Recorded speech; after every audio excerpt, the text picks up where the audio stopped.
Hello दोस्तों, स्वागत है आपका हमारे चैनल स्टडी डीपली में। तो हम पढ़ रहे हैं क्लास 10th की सिविक्स का चैप्टर नंबर 1 सत्ता की साझेदारी।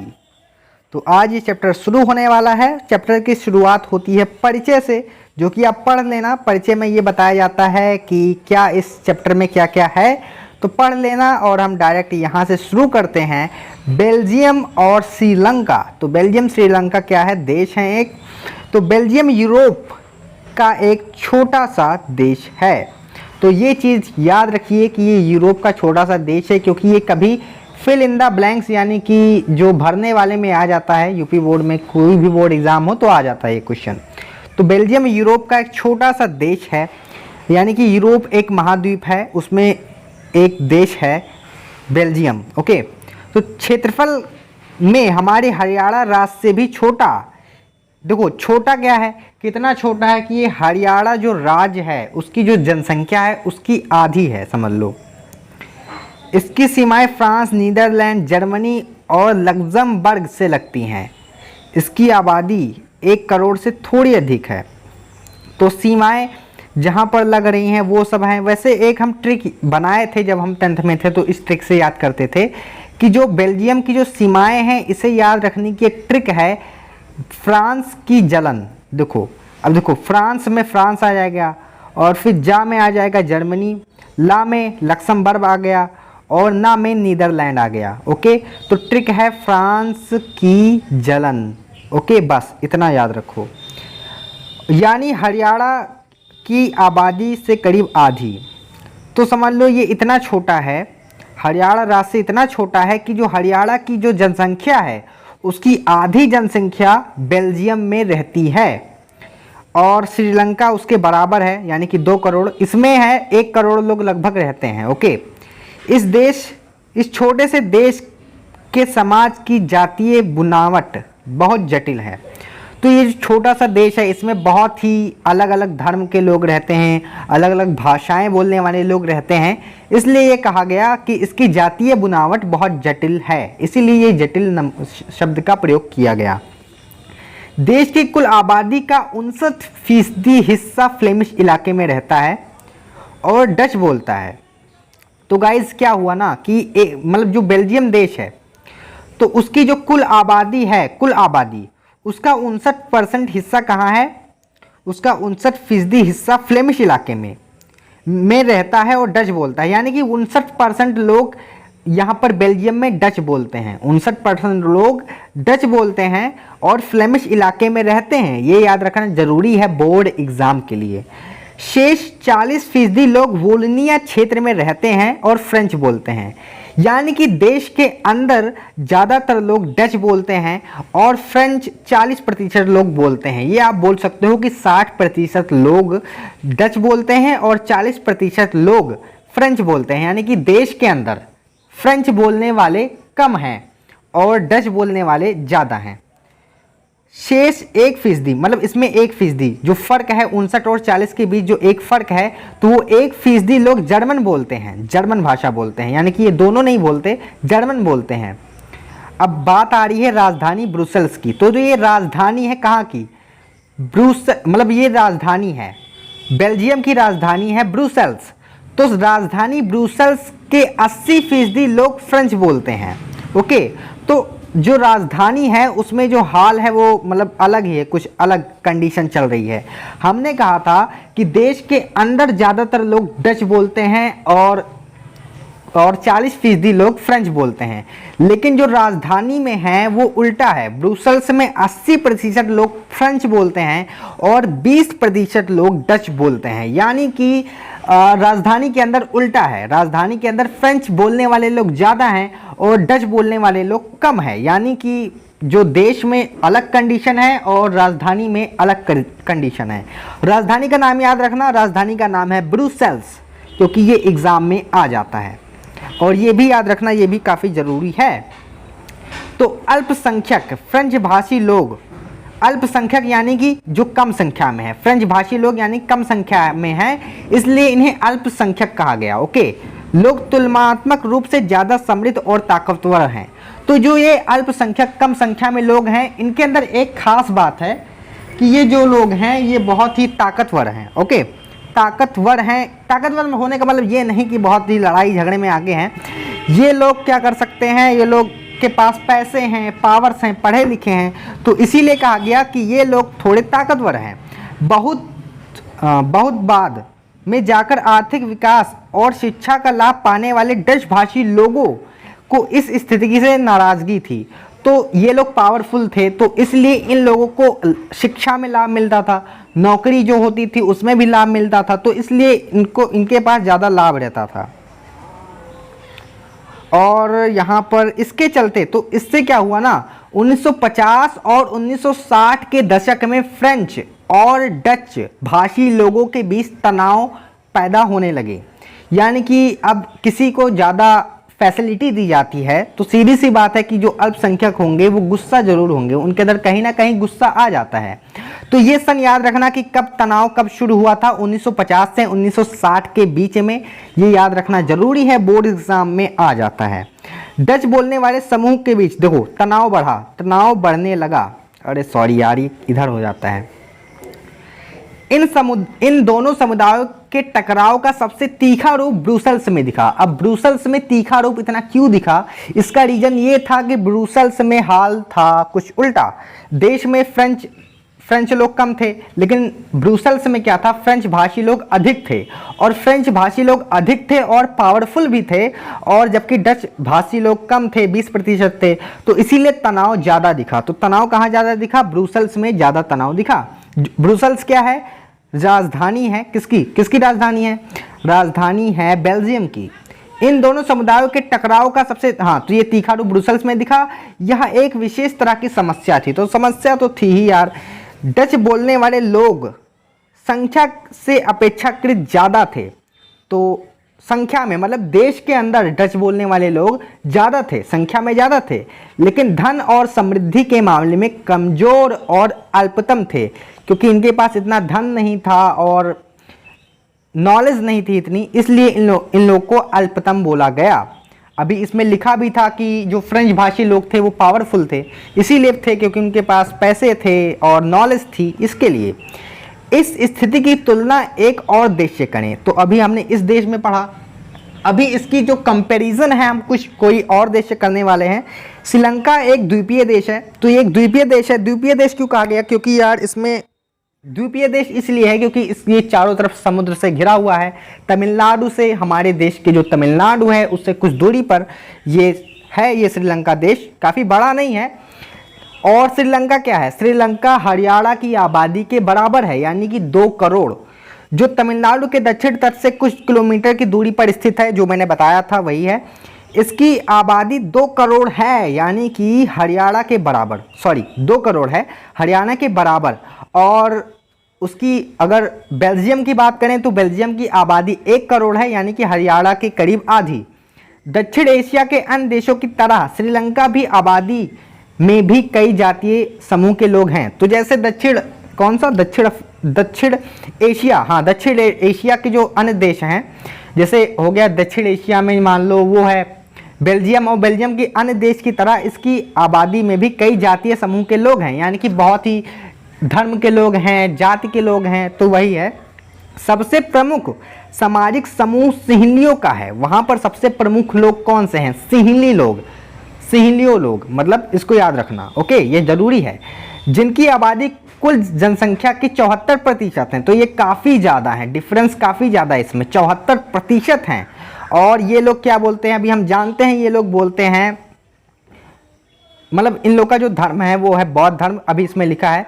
फिर तमिल का नंबर आता है, इनकी आबादी कुल जनसंख्या की 18% है, तो ये लोग 74% हैं, सिंहली लोग 74% हैं, और तमिल जो लोग हैं वो 18 जनसंख्या में 18% हैं।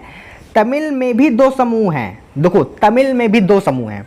अभी सबसे पहले हमने बात किया सिंहली, फिर तमिल, और अभी बात आ रही है तमिल, और तमिल के अंदर भी 2 समूह हैं, जिसमें एक श्रीलंकाई मूल तमिल और एक इंडियन यानी भारतीय तमिल।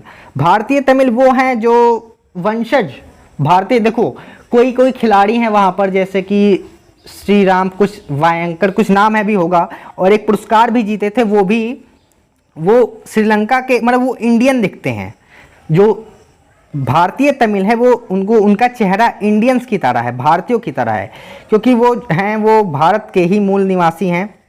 उन्हें काम कराने के लिए ले जाया गया था, तो वही आप हिस्ट्री में पढ़ोगे इसके बारे में। हाँ, तो अभी यहाँ पर एक भारतीय तमिल 13%, तो श्रीलंका में 13% हैं, और हिंदुस्तानी तमिल जो औपनिवेशिक शासनकाल में, तो 13% तमिल हिंदुस्तानी है, शायद इसमें ये दिया है। और तमिल को औपनिवेशिक शासनकाल में, औपनिवेशिक शासनकाल यानी कि जब अंग्रेजों का शासनकाल था, अंग्रेज का जब शासनकाल था, शासनकाल में बगानों से काम कराने के लिए भारत से लाए गए लोगों की संतान है। तो औपनिवेशिक काल में क्या होता था कि मजदूरों को पकड़ लिया जाता था और दूसरे देश में काम कराने के लिए ले जाया जाता था। तो काम कराने के लिए जब अंग्रेज लेकर जाते थे तो वहीं छोड़ देते थे, लाते थे ही नहीं। तो फिर वैसे ही उन लोग का एक अलग समूह बन जाता था, जो आप हिस्ट्री का चैप्टर नंबर 3 में पढ़ोगे। हाँ, तो संतान है। मौजूदा श्रीलंका के नक्शे पर गौर करें तो पाएंगे कि तमिल मुख्य रूप से उत्तर और पूर्वी प्रांतों में आबाद हैं। उत्तर और पूर्वी प्रांत हैं, दो राज्य हैं। तमिल जो हैं उत्तर और पूर्वी प्रांतों में ज़्यादा हैं। ओके, अधिकतर सिंहली भाषी लोग बौद्ध हैं। हम बताए थे पहले ही कि सिंहली भाषी लोग बौद्ध धर्म के हैं, जबकि तमिल भाषी लोगों में कुछ हिंदू हैं और कुछ मुसलमान, क्योंकि इंडियंस जो हैं वो मैक्सिमम हिंदू ही हैं और मुसलमान हैं। तो यहाँ पर डिफरेंस क्या है? डिफरेंस दोनों में धर्म का भी है और भाषा का भी है। भाषा भी अलग है सिंहली और तमिल, और धर्म भी अलग है, मतलब धर्म बौद्ध और हिंदू और मुस्लिम। श्रीलंका की आबादी में ईसाई लोगों का हिस्सा 7% है। तो अभी एक और पार्ट आ रहा है जो ईसाई लोगों का है, लेकिन ये इतना, इसमें कोई झगड़ा वगड़ा नहीं हुआ था इन लोगों में। और वे सिंहली और तमिल दोनों भाषाएं बोलते थे। तो ये ईसाई लोग हैं, तो ये तो दोनों भाषाएं कॉमन हैं, दोनों भाषाएं बोलते हैं। और अभी शायद हम लोग को यहाँ पढ़ना है, अभी नीचे भी है, श्रीलंका में बहुसंख्यकवाद। श्रीलंका में बहुसंख्यकवाद। सन 1948 में श्रीलंका स्वतंत्र राष्ट्र बना, यानी कि श्रीलंका आज़ाद कब हुआ था? 1948 में। 1948 में यानी कि भारत के बाद ही हुआ था। सिंहली समुदाय के नेताओं ने अपनी बहुसंख्यक, तो सिंहली समुदाय के लोग ज़्यादा हैं, के बल पर शासन पर प्रभुत्व जमाना चाहा। तो कौन? ज़्यादातर यही सिंहली लोग थे और सिंहली लोग नेता बन गए। वहाँ पर किंग कौन बना था? किंग बने थे सिंहली समुदाय के जो नेता थे, वो वोट जीत गए थे, वहाँ पे समझ लो पीएम बन गए थे। तो उन्होंने क्या किया? बहुसंख्यकवाद, जो कि वहाँ पर बहुत सारे संख्या में लोग हैं, तो इसके लिए वहाँ पर होने लगा बहुसंख्यकवाद। तो सिंहली समुदाय के नेताओं ने अपनी शासन पर प्रभुत्व जमाना चाहा, मतलब वो लोग अपना वो अधिक मात्रा में थे, तो इसलिए वो लोग प्रभुत्व जमा रहे थे। इस वजह से लोकतांत्रिक रूप से निर्वाचित सरकार ने सिंहली समुदाय को प्रभुत्व कायम करने के लिए अपनी बहुसंख्यक प्रास्ति के तहत कई कदम उठाए। यानी कि लोकतांत्रिक रूप से निर्वाचित सरकार जो थी वो लोकतांत्रिक रूप से निर्वाचित थी। यानी कि जो लोकतंत्र सरकार होती है वो सबकी सरकार होती है, वो चाहे दोनों सिंहली और सिंहली के लिए भी वही सरकार बराबर मतलब न्याय करती है। तो लोकतंत्र से तो क्या हुआ कि ये जो सरकार बनी थी वो सिर्फ सिंहलियों पर ध्यान दे रही थी, क्योंकि सिंहली अधिक संख्या में थे। तो सीधी सी बात है कि वोट तो सिंहली को ही पड़ेंगे, वही लोग जीतेंगे।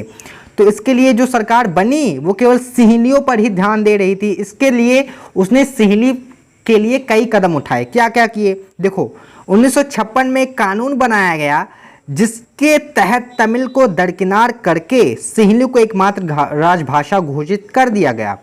तो सिंहली भाषा थी, देखो भाषा में बटे थे तमिल और सिंहली में, और फिर धर्म में भी बटे थे। धर्म में यानी कि हिंदू मुसलमान थे एक तरफ और जो बौद्ध धर्म था वो था एक तरफ। तो 1956 में क्या हुआ? सबसे पहले इन्होंने, जैसे 1948 में आज़ाद हुए ये लोग, फिर इनकी सरकार बनी, सिंहलियों की सरकार बनी। फिर सिंहलियों ने प्रभुत्व जमाया और क्या किया कि 1956 में सिंहली को एकमात्र राजभाषा घोषित कर दिया गया। यानी कि तमिल लोगों की कोई वैल्यू ही नहीं रह गई, उनकी भाषा नहीं रह गई, समझ लो। विश्वविद्यालय और सरकारी नौकरियों में सिंहली को प्राथमिकता दी जाने लगी। दी जाने की नीति चली। यानी कि अगर विश्वविद्यालय में आपको सिंहली बोलना पड़ेगा, अगर आप विश्वविद्यालय में पढ़ते हो तो उसमें केवल सिंहली भाषा का प्रयोग किया जाएगा, और कोई भी विश्वविद्यालय में भी और विद्यालयों में भी सब जगह सिंहली भाषा का प्रयोग किया जाने लगा। सरकारी नौकरियों में भी लोग सिंहली भाषा का यूज़ करते थे। नए संविधान में यह प्रावधान भी किया गया कि सरकार बौद्ध मत को संरक्षण देगी। यानी कि जो बौद्ध धर्म है, एक नया संविधान बनाया गया, उसमें ये कहा गया कि जो बौद्ध धर्म है उसको संरक्षण दिया जाएगा। और बौद्ध धर्म किसका था? बौद्ध धर्म था तमिल लोगों का, सिंहली लोगों का था। सिंहली लोग अधिक संख्या में थे, तो इसलिए उन्होंने बौद्ध मत को संरक्षण दिया, यानी कि बौद्ध धर्म को संरक्षण दिया। तो यह एक एक करके आई इन सरकारी फैसलों ने श्रीलंकाई तमिल की नाराजगी और शासन को लेकर उनमें बेगाना पर बढ़ाया।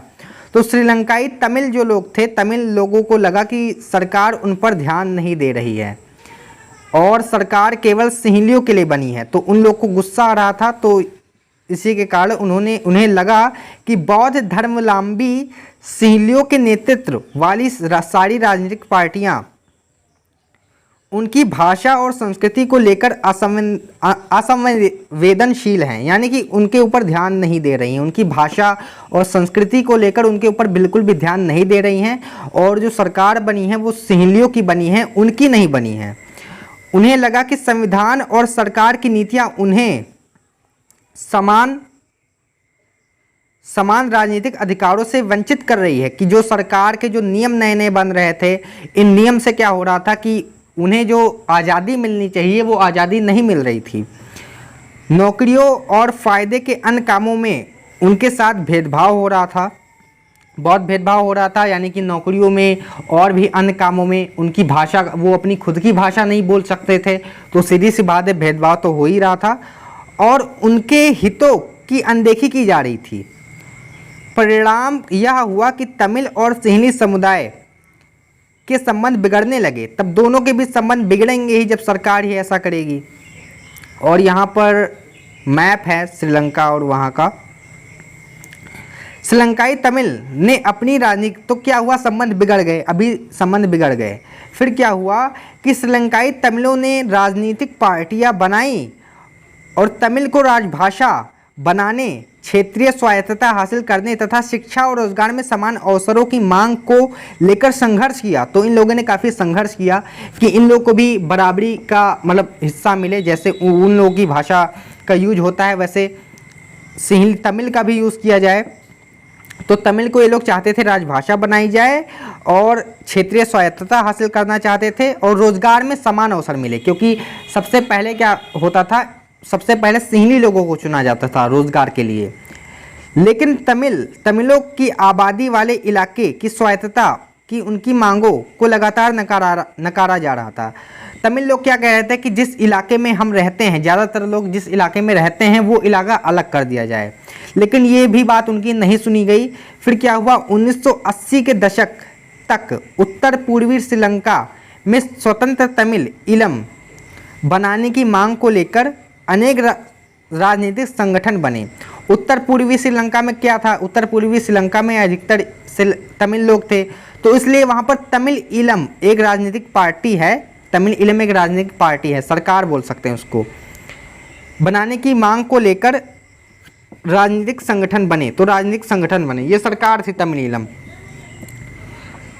श्रीलंका में दो समुदायों के बीच पारस्परिक अविश्वास ने बड़े टकराव का रूप ले लिया। अब दोनों के बीच टकराव हो ही रहे थे, टकराव शुरू हो चुके थे। यह टकराव गृह युद्ध में परिणत हो गया। गृह युद्ध यानी कि एक देश के अंदर दो समुदायों के बीच होने वाला जो तनाव होता है, झगड़ा या फिर युद्ध बोलो, उसे गृह युद्ध कहते हैं। तो एक देश के अंदर होने वाला युद्ध गृह युद्ध कहलाता है। अब यहाँ पर हम देखें कि वहाँ पर लास्ट में क्या हुआ, लास्ट में यहाँ पर होने लगा कि यहाँ पर अभी देखिए, यहाँ पर भी लिखा हुआ है परिणाम स्वरूप। देखो गृह युद्ध शुरू हो गया, फिर गृह युद्ध में क्या होने लगा कि परिणाम स्वरूप दोनों पक्षों में, यानी कि तमिल में भी और सिंहली में भी, दोनों पक्षों में हजारों लोग मारे जा चुके थे। अनेक परिवार अपने मुल्क से भागकर शरणार्थी बन चुके थे, यानी कि जो अनेक परिवार थे वो अपने देश को छोड़कर दूसरे देश में जा चुके थे। इससे भी कई गुना ज़्यादा लोगों की रोजी रोटी चौपट हो गई, काम धाम कुछ बचा नहीं, सब गृह युद्ध हो रहा था। आपने पढ़ा है 10वीं कक्षा के अर्थशास्त्र की पठाए पुस्तक के पहले अध्याय में कि हमारे क्षेत्र के देशों में आर्थिक विकास, शिक्षा और स्वास्थ्य के मामले में श्रीलंका का रिकॉर्ड सबसे अच्छा है। तो हाँ, श्रीलंका का रिकॉर्ड एशिया में सबसे अच्छा है। हमारे देश से तो अच्छा ही है, पर वहाँ के गृह युद्ध से मुल्क में सामाजिक और तो ये पहले नहीं था, पहले इतना अच्छा रिकॉर्ड नहीं था, अभी हो गया है। सांस्कृतिक और आर्थिक जीवन में काफ़ी परेशानियां पैदा हुई हैं।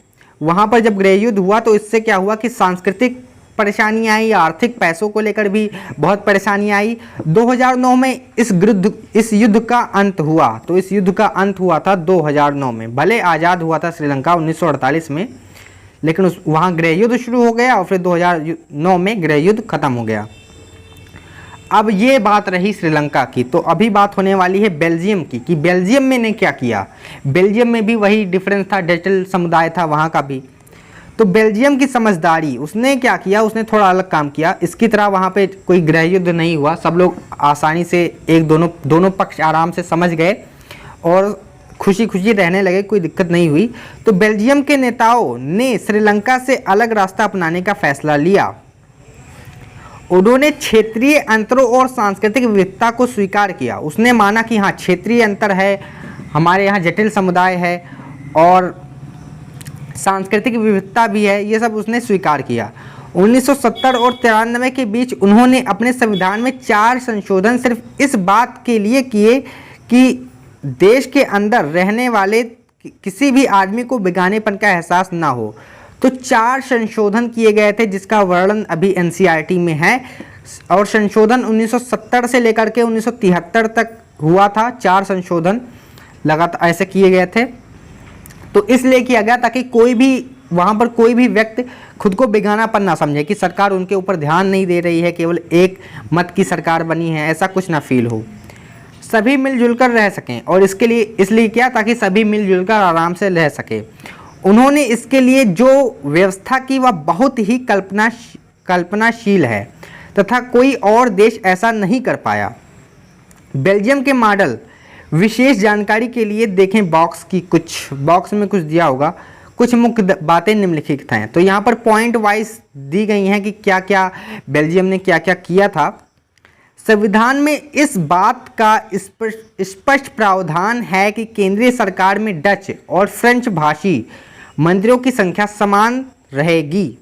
तो संविधान में क्या किया गया, इस बात का एक प्रावधान है कि केंद्र जो सरकार रहेगी उसमें फ्रेंच भाषी लोग और डच भाषी लोग दोनों मंत्रियों की संख्या समान रहेगी। केंद्र सरकार तो आप जानती हो, देश की जो सरकार है, मेन जो सरकार है उसे केंद्र सरकार कहते हैं, जो सबके लिए सरकार बनती है एक देश के अंदर, तो उसे केंद्र सरकार कहते थे।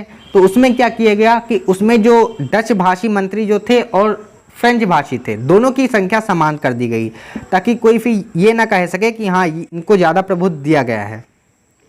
कुछ विशेष कानून तभी बन सकते हैं जब दोनों भाषाई समूह के सांसदों का बहुमत उसके पक्ष में हो। जब दोनों भाषाई समूह उसके पक्ष में जब हाँ करेंगे कि हाँ ये कानून बनना चाहिए, डच भाषी फ्रेंच भाषी दोनों करेंगे, ऐसा मानेंगे, तब कोई कानून बनेगा। इस प्रकार किसी एक समुदाय के लोगों को एक तरफा फैसला नहीं कर सकते। तो इससे क्या हुआ कि कोई भी एक तरफा फैसला नहीं कर सकता था। अब केंद्र सरकार की अनेक शक्तियां, और दूसरा काम क्या किया गया, केंद्र सरकार की अनेक शक्तियां देश के 2 इलाकों की क्षेत्रीय सरकारों को सुपुर्द कर दी गई। जो 2 इलाकों की सरकार थी, एक जहां डच ज़्यादा थे, एक जहां फ्रेंच ज़्यादा था, तो वही किया गया है कि 2 इलाकों केंद्र सरकार की अनेक शक्तियां क्षेत्र की 2 सरकारों को दे दी गई, यानी कि सत्ता का विकेंद्रीकरण कर दिया गया। यानी राज्य सरकारें केंद्रीय सरकार के अधीन नहीं है, यानी कि कोई जरूरी नहीं कि केंद्र सरकार जो है राज्य सरकार को ऑर्डर दे और राज्य सरकार को उसे मानना पड़े। अब हाल देखेंगे ब्रुसेल्स का, क्योंकि ब्रुसेल्स में काफ़ी ज़्यादा तनाव था। तो ब्रुसेल्स में अलग सरकार है, इसमें दोनों समुदाय, देखो वो सरकार जो केंद्र सरकार में है वही सरकार यहाँ ब्रुसेल्स में नहीं है, वहाँ पर एक अलग सरकार है। इसमें दोनों समुदायों का समान प्रतिनिधित्व है, यानी कि दोनों मंत्रियों की संख्या वहाँ भी समान है, ब्रुसेल्स में भी। फ्रेंच भाषी लोगों ने, अब वहाँ पर भी जितने मंत्री मतलब फ्रेंच भाषी के हैं उतने मंत्री डच भाषी के हैं। तो यहाँ पर जैसे ब्रुसेल्स में क्या था, ब्रुसेल्स में फ्रेंच भाषी लोग ज़्यादा थे, तो इसके अकॉर्डिंग तो ये होना चाहिए था कि फ्रेंच भाषी लोगों की जो मंत्री थे वो ज़्यादा होने चाहिए थे, लेकिन ऐसा नहीं हुआ, दोनों बराबर थे, फ्रेंच और डच। और ऐसा इसलिए हुआ क्योंकि केंद्र सरकार में जब दोनों लोग बराबर थे तो डच भाषी लोगों ने माना कि हाँ हम बराबर कर देंगे। भले जो पूरे देश में ज़्यादातर लोग डच भाषी लोग थे, तो लोगों ने माना कि हाँ हम मानते हैं कि जो देश में है मंत्रियों की संख्या समान रहेगी। तो वही काम यहाँ भी हुआ। यहाँ भी फ्रेंच भाषी लोगों ने ब्रुसेल्स के समान प्रतिनिधित्व के इस प्रस्ताव को स्वीकार किया, क्योंकि डच भाषी लोगों ने केंद्रीय सरकार में बराबरी का प्रतिनिधित्व स्वीकार किया था। ओके, तो यही अभी इसमें बताया गया है। और भी यहाँ पर ये किया गया था, केंद्रीय सरकार राज्य सरकार के अलावा यहाँ तीसरे स्तर की भी सरकार है। तो यहाँ पर तीसरे स्तर की भी सरकार है एक, जिसे सामुदायिक सरकार कहते हैं। केंद्रीय सरकार और राज्य सरकार के अलावा यहाँ तीसरे स्तर की सरकार भी काम करती है, यानी सामुदायिक सरकार। तो सामुदायिक सरकार एक सेम भाषा बोलने वाले लोग चुनते हैं, भाषा बोलने वाले लोगों की जो एक खुद की सामुदायिक सरकार होती है। इस सरकार का चुनाव एक ही भाषा बोलने वाले लोग करते हैं, एक ही भाषा। जैसे डच बोलने वाले लोग इस सरकार को चुनते हैं अलग, और फ्रेंच बोलने वाले लोग इस सरकार को अलग चुनते हैं, सबकी अलग अलग सरकार है। डच, फ्रेंच और जर्मन बोलने वाले समुदायों के लोग चाहे वे जहाँ भी रहते हों इस सामुदायिक सरकार को चुनते हैं। जैसे कि हम लोग, हमारे यहाँ है स्थानीय सरकार है, पंचायत चुनाव है, ये सब होता है, वैसे यहाँ पर सामुदायिक सरकार है। इस सरकार को सांस्कृतिक, शिक्षा और भाषा जैसे मसलों पर फैसला लेने का अधिकार है। तो ये सरकार संस्कृति के फैसले लेती है, शिक्षा के फैसले लेती है, और इसलिए लेती है क्योंकि एक ही भाषा बोलने वाले लोग जब इसका चुनाव करते हैं तो वो कोई भी फैसला लेती है तो उस समुदाय के सभी लोग उसे आराम से मान लेते हैं। आपको बेल्जियम का मॉडल कुछ जटिल लग सकता है, हाँ जटिल तो लगा, इसमें इतने ज़्यादा बदलाव किए गए, इतने ज़्यादा जटिल तो है ही। निश्चित रूप से यह जटिल है, खुद बेल्जियम में रहने वाले लोगों के लिए भी, वहाँ के लिए लोगों के भी ये जटिल है, पर यह व्यवस्था बेहद सफल रही है, सक्सेस रही है ना। क्यों सक्सेस रही? क्योंकि कोई भी दंगा नहीं हुआ, गृह युद्ध नहीं हुआ। इससे मुल्क में गृह युद्ध की आकांक्षाओं पर विराम लग गया है, वरना गृह युद्ध की स्थिति में बेल्जियम भाषा के आधार पर 2 टुकड़ों में बट गया होता। हाँ, 2 टुकड़ों में बट सकता था क्योंकि ज़्यादा डिफरेंस नहीं था, 40% और 60% का डिफरेंस था, तो बट तो सकता था देश।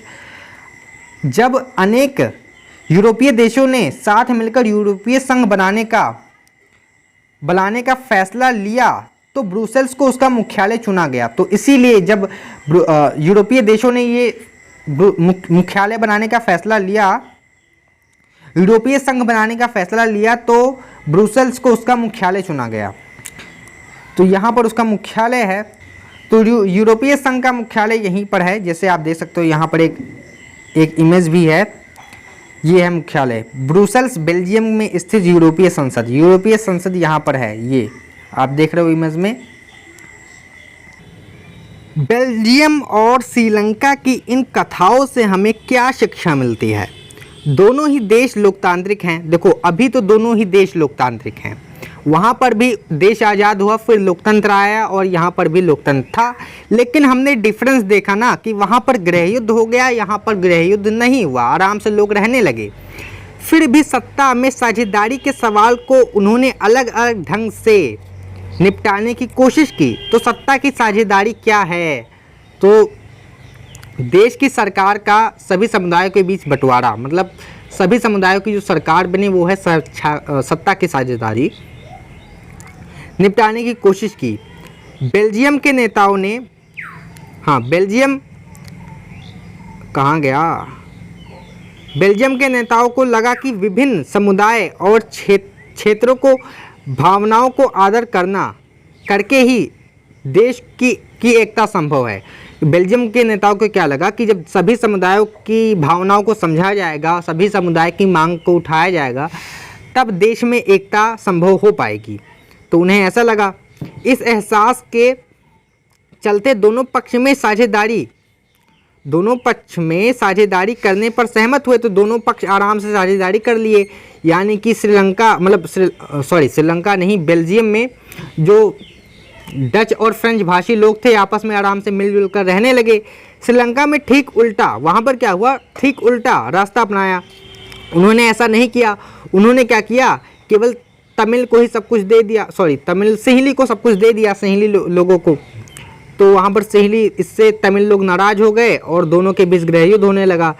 इससे यह पता चलता है कि अगर बहुसंख्यक समुदाय दूसरों पर प्रभुत्व कायम करने और सत्ता में उनको हिस्सेदारी ना बनाने का फैसला करता है, तो इससे देश की एकता ही संकट में पड़ सकती है। तो हाँ, पड़ती तो है। जब अगर आप अब उसके अंदर क्या हुआ था कि उसके अंदर सिंहली को सब कुछ अधिकार दिए गए, तमिल को कोई अधिकार नहीं दिया गया। वहाँ पर तमिल को नकारा गया, उनकी मांग को कभी उठाया ही नहीं गया। सरकारी नौकरियों में सिंहली को ही प्रभुत्व दिया गया कि सबसे पहले सरकारी नौकरी अगर मिलेगी तो सिंहली को ही मिलेगी। तो इससे क्या हुए, तमिल लोग नाराज होंगे ही। तो सभी लोग जब एकता में आए, वो लोग कहे कि हमें भी देश अलग कर दो, या तो साथ में मत रखो, या हमारी भी बात सुनो। तो इससे हुआ झगड़ा। तो इससे बाद में गृहयुद्ध हो गया। अभी यहाँ पर चैप्टर अभी बचा हुआ है, ये आप पढ़ लेना। यहाँ पर ये जो यहाँ पर साइड में लिखा हुआ है, अभी हम यहाँ से पढ़ रहे हैं, सत्ता की साझेदारी क्यों जरूरी है। हाँ, क्यों जरूरी है। इस प्रकार सत्ता के बंटवारे के पक्ष में दो तर्क दिए जा सकते हैं। पहला, सत्ता का बंटवारा ठीक है क्योंकि इससे विभिन्न सामाजिक समूहों के बीच टकराव का अंदेशा कम हो जाता है। हाँ, तो पहला तर्क ये है कि हाँ, ये ठीक है, इसलिए सत्ता की साझेदारी होनी चाहिए, क्योंकि इससे क्या होता है, विभिन्न समाजों के बीच टकराव नहीं होता। जैसे कि हमने देखा ब्रुसेल्स में टकराव नहीं हुआ, सत्ता की साझेदारी की गई। साझेदारी वैसे की कैसे गई, देखो वहाँ पर फ्रेंच और डच दोनों लोगों ने एक दूसरे से सत्ता की साझेदारी की। कैसे, उसने जो किया वहाँ पर फ्रेंच भाषी और डच भाषी मंत्रियों की संख्या समान थी, तो ये हुई सत्ता की साझेदारी। तो बीच टकराव का अंदेशा कम होता है। तो हाँ, ये तो हमने देखा भी, ब्रुसेल्स में ऐसा हुआ। चूँकि सामाजिक टकराव आगे बढ़कर अक्सर हिंसा और राजनीतिक अस्थिरता का रूप ले सकता है, इसलिए सत्ता की साझेदारी हिस्सा दे देना व्यवस्था के स्थायित्व के लिए अच्छा है। तो अब पहले मान लो छोटा मोटा तनाव हो, फिर बाद में ये धीरे धीरे बढ़ के टकराव में बदल जाता है। काफ़ी टकराव होता है, जैसे हमने अभी श्रीलंका का देखा था। बहुसंख्यक समुदाय की इच्छा को बाकी सभी पर थोपना तत्कालीन तौर पर लाभकारी लग सकता है। पहले तो लगेगा कि हाँ चलो कोई दिक्कत नहीं है। अभी जैसे सिंहली लोग किए थे कि वो लोग अपनी एक ही धर्म को चुन लिए, वही बौद्ध धर्म को, उसी को एकदम संरक्षण देने लगे और सिंहली भाषा को राजभाषा उसे घोषित कर दिए। तो उन लोगों को पहले तो लगा कि कोई बड़ा अच्छा लग रहा था, कि हाँ लाभकारी लग रहा था, लेकिन ये धीरे धीरे करके बाद में तनाव हो गया, बाद में टकराव हुआ, गृहयुद्ध हुआ। पर आगे चलकर यह देश की अखंडता के लिए घातक हो सकता है। अगर आप चाहते हो कि देश का बंटवारा ना हो, सब मिलजुल कर रहें, तो अगर आप ऐसा करोगे तो ऐसा मतलब उसी के लिए घातक होगा, अखंडता के लिए। बहुसंख्यक का आतंक सिर्फ अल्पसंख्यक के लिए ही परेशानी पैदा नहीं करता। जो बहुसंख्यक लोग जब ऐसा करते हैं, अपनी इच्छाओं को ही आगे रखते हैं, तो ये सिर्फ अल्पसंख्यक के लिए परेशानी नहीं करता कि यहाँ सिर्फ तमिल लोगों की इससे दिक्कत हो रही थी।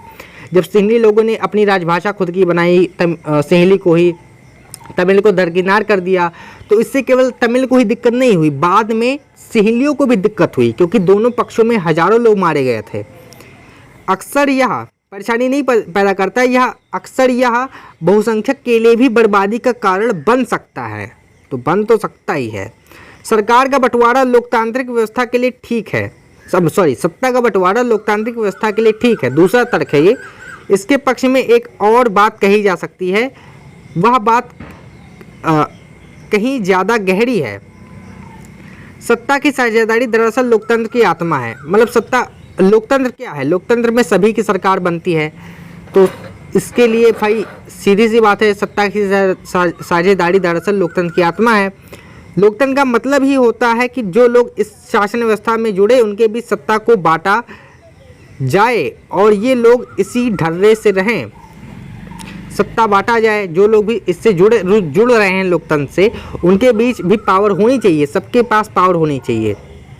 इसलिए वैध सरकार वही है जिसमें अपनी भागीदारी के माध्यम से सभी समूह शासन व्यवस्था से जुड़ते हैं। सभी समूह जिसमें शासन व्यवस्था से जुड़ते हैं वो वैध सरकार कहलाती है। वैध सरकार क्या है? जिसमें सभी समूह शासन व्यवस्था से जुड़ते हैं उसे वैध सरकार कहते हैं। यहाँ पर एनसीईआरटी के अकॉर्डिंग ये है। इस दो तर्क में हम युक्तिपरक, पहले तर्क को युक्तिपरक कह सकते हैं। युक्तिपरक तर्क उसे कहते हैं जो सोच समझ के, बुद्धि दिमाग लगा के बोला जाता है, तो ये युक्तिपरक तर्क है। और दूसरा है नैतिक तर्क। जो नैतिक तर्क है कि हाँ ये है तो ये ज़रूरी है, जैसे लोकतंत्र की आत्मा है, तो इसे कोई सोच समझ कर नहीं बोलता कि हाँ ये इसलिए है। युक्तिपरक या साझेदारी का तर्क लाभकर परिणामों को जोड़ देता है, जबकि नैतिक परक तर्क सत्ता के बंटवारे के अंतर्भूत महत्व को बताता है। तो ये इतना ज़रूरी नहीं है क्योंकि ये एग्ज़ाम में नहीं आएगा इतना। और यहाँ पर आप ये पढ़ लेना, ये वाला ये जो लिखा है यहाँ पर खलील की उलझन, ये भी पढ़ लेना, ये भी उतना ज़रूरी नहीं है। शायद चैप्टर यहाँ पर ख़त्म होने भी वाला है, 2 पेज बचे हैं बस।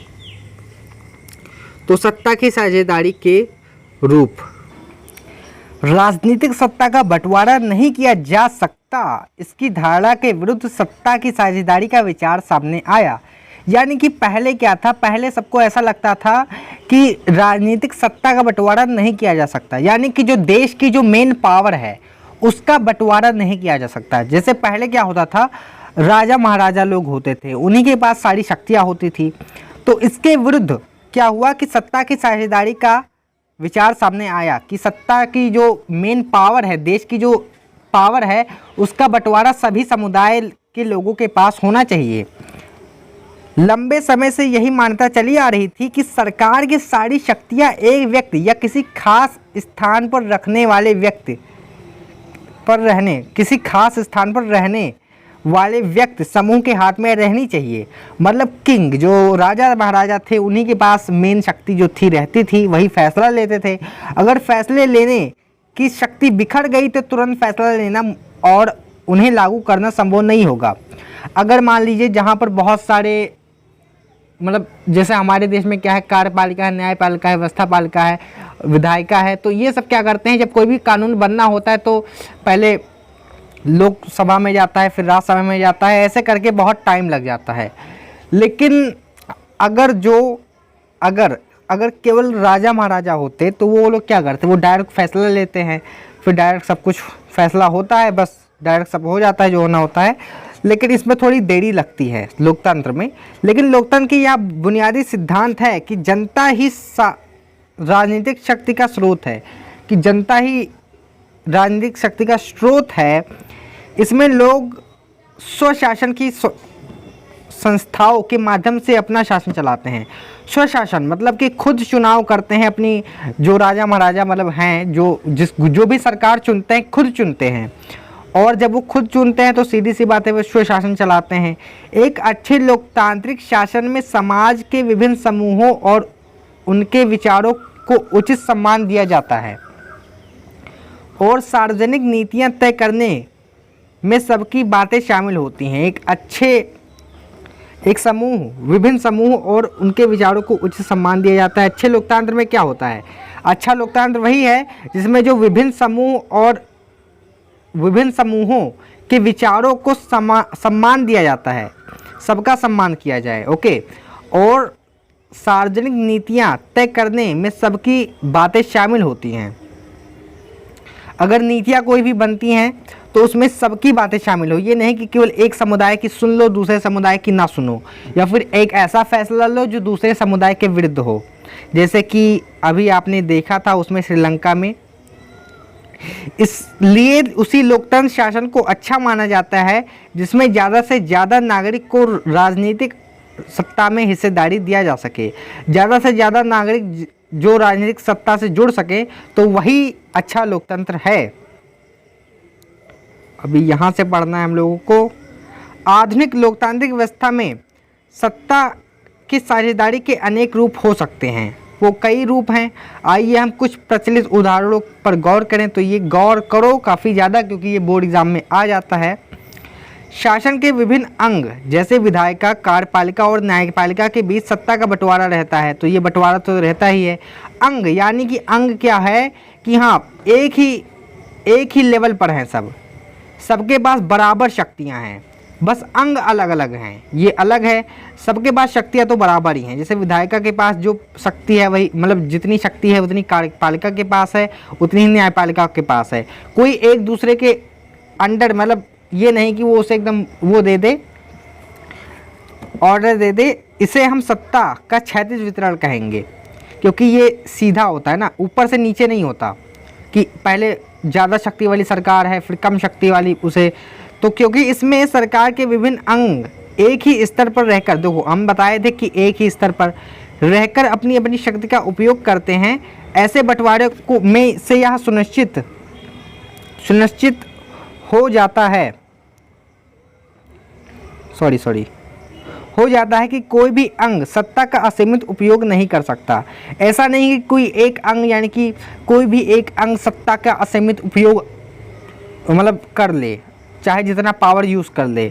हर अंग दूसरे पर अंकुश रखता है। ये लोग क्या करते हैं, एक दूसरे पर अंकुश रखते हैं। इससे विभिन्न संस्थाओं के बीच सत्ता का संतुलन बनता है। क्या होता है कि विभिन्न संस्थाएं जो होती हैं उनके बीच सत्ता का संतुलन बना रहता है, एक दूसरे पर अंकुश रखती हैं। कोई भी एक अंग असीमित उपयोग नहीं कर सकता। लोकतांत्रिक संस्थाओं के बारे में 9वीं कक्षा में पढ़ते पढ़ते हमने यह देखा था कि हमारे देश में कार्यपालिका सत्ता का उपयोग करती जरूर है, कार्यपालिका सत्ता का उपयोग करती जरूर है, पर यह संसद के अधीन कार्य करती है। तो ये संसद के अधीन है, यानी कि ये संसद इसके ऊपर काबू रखता है। न्यायपालिका की नियुक्ति कार्यपालिका करती है। न्यायपालिका की जो नियुक्ति है कार्यपालिका करती है, पर न्यायपालिका ही कार्यपालिका पर और विधायिका द्वारा बनाए कानूनों पर अंकुश रखती है। तो ये इनकी नियुक्ति क्या करती है, कार्यपालिका करती है। लेकिन फिर भी न्यायपालिका क्या इनके जो कानून बनाते हैं इन पर अंकुश रखती है। इस व्यवस्था को नियंत्रण और संतुलन व्यवस्था भी कह सकते हैं। इस व्यवस्था को हम लोग नियंत्रण और व्यवस्था भी कहते हैं। अभी दूसरा नंबर भी देख लेते हैं हम लोग। सत्ता के बीच भी विभिन्न स्तर पर सत्ता, ये हम दूसरे चैप्टर में पढ़ेंगे, संघवाद चैप्टर आएगा, इसके बारे में पूरा डिटेल में है। सत्ता के बीच भी विभिन्न स्तर पर सत्ता का बंटवारा हो सकता है। सरकार के बीच भी विभिन्न स्तरों पर, यानी कि ऊपर से नीचे के लेवल में बंटवारा हो सकता है। जैसे पूरे देश के लिए एक समान सरकार यानी कि केंद्र सरकार इसको बोलेंगे। फिर प्रांत या क्षेत्रीय सरकार स्तर पर अलग सरकार रहे, जिसे हम इंडिया में राज्य सरकार बोलते हैं। पूरे देश के लिए बनने वाली ऐसी समान सरकार को अक्सर संघ या केंद्र सरकार कहते हैं। और प्रांतीय क्षेत्रीय स्तर की सरकार को हर जगह अलग अलग नामों से पुकारा जाता है। कहीं प्रांतीय सरकार बोलते हैं तो कहीं राज्य सरकार बोलते हैं। भारत में इन्हें राज्य सरकार कहते हैं, जो हम बताए थे अभी। हर देश में बंटवारा ऐसे ही नहीं है। कई देशों में प्रांतीय क्षेत्रीय सरकारें नहीं है। प्रांतीय सरकारें क्षेत्रीय सरकारें कहीं हैं ही नहीं, लेकिन इंडिया में क्षेत्रीय सरकार है, मतलब क्षेत्रीय एक और सरकार है, स्थानीय सरकार है। लेकिन हमारी तरह जिन देशों में ऐसी व्यवस्था है, वहाँ के जिन देशों में, जैसे हमारी तरह जिन देशों में ऐसी व्यवस्था है, वहाँ के संविधान में इस बात का स्पष्ट उल्लेख है कि केंद्र और राज्य सरकार के बीच सत्ता का बंटवारा किस तरह होगा। संविधान में ये लिखकर बताया गया है कि दोनों के बीच सत्ता का बंटवारा कैसे होगा, यानी कि पावर का कौन क्या यूज़ करेगा। बेल्जियम में तो यह काम हुआ है, पर श्रीलंका में नहीं। इसमें कोई बंटवारा नहीं हुआ था, सत्ता का बंटवारा नहीं हुआ था। राज्य सरकार के नीचे के स्तर की सरकारों के लिए भी ऐसी ही व्यवस्था, राज्य सरकार के नीचे के स्तर के लिए सरकार के लिए भी ऐसी व्यवस्था हो सकती है। यानी कि राज्य सरकार के अंतर्गत, यानी कि जो पंचायत होता है ना, ग्राम पंचायत हो गया या फिर नगर पालिका हो गया, ये सब एक व्यवस्था और हो सकती है। हाँ, यहाँ पर है भी, नगर पालिका और पंचायत इसी की इकाई हैं। ये राज्य सरकार के अंडर में आती हैं। देखो, केंद्र सरकार के अंडर में राज्य सरकार आती है और राज्य सरकार के अंडर में नगर पालिका और पंचायत आता है। उच्चतर और निम्नतर स्तर की सरकारों के बीच सत्ता का ऐसे बंटवारे को ऊर्ध्वाधर वितरण कहा जाता है, जिसे संघवाद भी कहते हैं। हम अगले अध्याय में इस पर विस्तार में चर्चा करेंगे। अगले अध्याय में हम लोग इसके बारे में पढ़ेंगे भी, और इसके बाद शायद चैप्टर भी खत्म है, ये लास्ट है थोड़ा सा और। सत्ता का बंटवारा विभिन्न सामाजिक समूहों, मसलन भाषाई, धार्मिक समूहों के बीच भी हो सकता है। तो हो तो सकता ही है, जैसे कि हमने ब्रुसेल्स में देखा था, सामुदायिक सरकार बनी थी, सभी एक भाषा बोलने वाले लोग खुद का सामुदायिक सरकार चुनते थे। बेल्जियम में सामुदायिक सरकार इस व्यवस्था का एक अच्छा उदाहरण है। हाँ, यहाँ पर है भी। कुछ देशों के संविधान और कानून में इस बात का प्रावधान है कि सामाजिक रूप से कमज़ोर समुदाय और महिलाओं को विधायिका और प्रशासन में हिस्सेदारी दी जाए। जैसे कि इंडिया में भी है कि कुछ जो छोटी कास्ट के जो लोग हैं उन्हें संरक्षण दिया जाता है, ये ज़रूरी भी है। पिछले साल हमने अपने देश में प्रचलित आरक्षित चुनाव क्षेत्र वाली ऐसी ही व्यवस्था के बारे में पढ़ा था। हाँ, ये आरक्षित चुनाव क्षेत्र जो होता है, इस तरह की व्यवस्था विधायिका और प्रशासन में अलग अलग सामाजिक समूह को हिस्सेदारी देने के लिए की जाती है, ताकि सभी सामाजिक समूह हिस्सेदारी ले सकें, मतलब लोकतंत्र से जुड़ सकें। जो छोटे समुदाय के लोग हैं उनके लिए सीटें आरक्षित की गई हैं, ताकि वहाँ पर केवल वही लड़ सकें, चुनाव लड़ सकें, ताकि लोग खुद को शासन के अलग ना समझें। अल्पसंख्यक समुदाय को भी इसी तरीके से सत्ता में उचित हिस्सेदारी दी जाती है। अल्पसंख्यक यानी कि जो कम संख्या में लोग हैं, जो समुदाय कम संख्या में है, उसे कहते हैं अल्पसंख्यक समुदाय। सामाजिक विविधता को शासन में भागीदारी देने के अलग अलग तरीके हम इकाई 2 में चर्चा करेंगे, यानी कि चैप्टर नंबर 2 में। सत्ता के बंटवारे का एक रूप हम विभिन्न प्रकार के दबाव समूहों और आंदोलनों द्वारा शासन को प्रभावित और नियंत्रित करने के तरीके से भी लक्ष्य कर सकते हैं। ये भी है, इसका भी एक चैप्टर है, शायद 4th या 5th चैप्टर है इसका। हाँ, दबाव समूह भी क्या करते हैं, इन पर बनाते, जैसे हम लोग जब आंदोलन करते हैं, आंदोलन कोई करते हैं, कभी कहते हैं कि सैलरी बढ़ाओ, या फिर कभी कोई भी आंदोलन करते हैं सरकार के खिलाफ, तो इससे क्या होता है, सरकार पर दबाव पड़ता है हमारी तरफ से, लोगों की तरफ से। तो इससे क्या होता है, सत्ता की साझेदारी होती है, उसमें भी सरकार की शक्तियों पर थोड़ा अंकुश लग जाता है। सरकार हर फैसला लेगी तो लोग आंदोलन करेंगे, दबाव समूह बन जाते हैं। इसके लिए लोगों के सामने सत्ता के दावेदारों के बीच चुनाव का विकल्प जरूर होना चाहिए। हाँ, अगर चुनाव का विकल्प तो होना चाहिए, ये नहीं कि केवल एक ही राजनीतिक पार्टी हमेशा चुनाव लड़ती रहे और कोई उसके सामने ऑप्शन ही ना हो। ऐसा रहेगा केवल एक ही राजनीतिक पार्टी रहेगी तब तो वही जीतेगी ना हमेशा। तो समकालीन लोकतांत्रिक व्यवस्था को यह विकल्प विभिन्न पार्टियों के रूप में उपलब्ध होता है। जैसे भारत में अनेक पार्टियां हैं, बीजेपी है, एएपी है, और बहुजन समाजवादी पार्टी है, बसपा है, और सपा है। तो ये सब है, पार्टियां सत्ता के लिए आपस में प्रतिस्पर्धा करती हैं। पार्टियों की यह आपसी प्रतिद्वंद्विता ही इस बात को सुनिश्चित कर देती है कि सत्ता एक व्यक्ति समूह के हाथ में ना रहे। तो इतनी प्रतिस्पर्धा होती है, सब लोग चुनाव में, जब चुनाव होता है तो बहुत ज़्यादा सब सोचते हैं कौन जीतेगा, क्योंकि सभी में टक्कर रहती है। तो इससे ये रहता है कि हाँ, कि 5 साल के लिए कोई कुछ बनेगा तो बन गया। जैसे 5 साल के कोई पीएम बन गया 5 साल के लिए, तो 5 साल के लिए है, लेकिन 5 साल बाद जनता चाहे तो उसे निकाल सकती है, ओके, हरा सकती है, मतलब चुनाव में। एक बड़ी समयावधि पर गौर करें तो पाएंगे कि सत्ता बारी बारी से अलग अलग विचारधारा और सामाजिक समूह वाली पार्टियों के हाथ में आती जाती है। मैक्सिमम हम यही देखते हैं कि एक बार जो सरकार बनती है वो दूसरी बार हार जाती है, 5 साल बाद वो हार जाती है। तो बहुत सारी भारत में राजनीतिक पार्टियां आई और गई, तो इससे हमें यही पता चलता है कि सत्ता की साझेदारी हो रही है। कई बार सत्ता की यह भागीदारी एकदम प्रत्यक्ष दिखाई देती है, एकदम से, क्योंकि 2 या अधिक पार्टियां मिलकर चुनाव लड़ती हैं, या सरकार का गठन करती हैं। दो पार्टियां आपस में चुनाव लड़ती हैं, दोनों साथ में, और सरकार का गठन करती हैं। लोकतंत्र में हम या व्यापारी, उद्योग, किसान, औद्योगिक मजदूर जैसे कई संगठित हित समूहों को भी सक्रिय देखते हैं। बहुत सारे हित समूह हैं, जैसे किसान के बहुत सारे होते हैं और औद्योगिक लोगों के होते हैं। सरकार की विभिन्न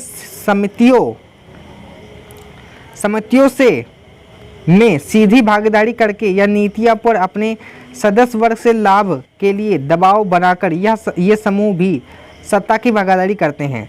तो ये जो हित समूह हैं ये भी सरकार पर दबाव बनाते हैं कि हाँ, जैसे कि मान लो जो कोई किसान का कोई समूह है, हित समूह है किसानों का, तो वो किसानों के लिए दबाव बनाएगा सरकार पे, किसानों के लिए व्यवस्था करे कुछ, इसके लिए सरकार पर दबाव बनाएगा। तो ऐसे करके वो भी सत्ता में साझेदारी किसी न किसी तरह करते हैं। इकाई 3 में राजनीतिक दल, दबाव समूह और सामाजिक आंदोलन की कार्यप्रणाली पर गौर करेंगे। आप चैप्टर 3 में इसके बारे में पढ़ेंगे। और शायद यहाँ पर चैप्टर ख़त्म हो चुका है, तो यहाँ पर ये चैप्टर ख़त्म हो गया। और वैसे ये चैप्टर काफ़ी ज़्यादा इम्पॉर्टेंट है, इसलिए क्योंकि इसी चैप्टर से बहुत सारे चैप्टर और कनेक्टेड हैं। अगर आप और चैप्टर पढ़ना चाहते हो सिविक्स का, तो सबसे पहले आपको ये पढ़ना बहुत ही ज़्यादा ज़रूरी है, सत्ता की साझेदारी। इसमें बहुत सारे चैप्टर्स हैं। पहला चैप्टर आप दबाव समूह वाला भी देखोगे, दूसरा चैप्टर संघवाद वाला देखोगे, सब कुछ इसी में नेक्स्ट चैप्टर है, जो कि आपको ये जब पढ़ोगे तभी समझ में आएगा। ओके, तो गाइस चैप्टर हो चुका है ख़त्म। तो अगर वीडियो अच्छी लगी हो तो वीडियो को लाइक और शेयर और हमारे चैनल को सब्सक्राइब करना बिल्कुल भी ना भूलें, क्योंकि अभी मैंने बहुत ज़्यादा वीडियोस तो नहीं बनाई हैं। अभी मेरा ये नया ही चैनल है, और मेरा एक और चैनल है डिजिटल वीरेंद्र, उसको भी सब्सक्राइब करना बिल्कुल भी ना भूलें। तो अगर कोई आपको दिक्कत हुई हो तो उसके लिए सॉरी, मतलब मैं बहुत तेज़ साथ बोलता हूँ। और कोई परेशानी हो तो कमेंट में हमें लिखना ना भूलें, आप कमेंट में बता सकते हैं। तो इसी के साथ वीडियो को ख़त्म करते हैं। Thanks for watching. मिलेंगे नए वीडियोज़ में, तब तक के लिए बाय बाय।